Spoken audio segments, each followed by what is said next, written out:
আমরা নিশ্চিত করতে চাই এদেশ থেকে পরিবারতন্ত্র, এদেশ থেকে কবরস্থ হয়েছে। এদেশে কামারের ছেলে প্রধানমন্ত্রী হবে, কুমারের ছেলে প্রধানমন্ত্রী হবে। এদেশে যোগ্যতার ভিত্তিতে এদেশে নেতৃত্ব উঠে আসবে। আমরা স্পষ্ট করতে চাই, আমরা একটা সুন্দর বাংলাদেশ গড়তে চাই, যে বাংলাদেশে আমাদের মধ্যে কোনো ধরনের ভেদাভেদ থাকবে না।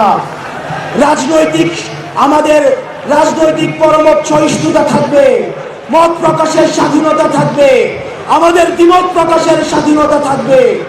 আমরা একটা সমৃদ্ধ বাংলাদেশ গঠন করার জন্য আমরা আপনাদের কাছে কমিটমেন্ট দিচ্ছি, আমরা প্রতিজ্ঞা করছি। এই প্রতিজ্ঞার সাথে কারা কারা একমত রয়েছেন? ও ইনকিলাব জিন্দাবাদ, ইনকিলাব জিন্দাবাদ, ইনকিলাব জিন্দাবাদ, ইনকিলাব জিন্দাবাদ। আপনাদের সাথে দেখা হবে আমাদের তরুণদের স্বপ্নের বাংলাদেশে।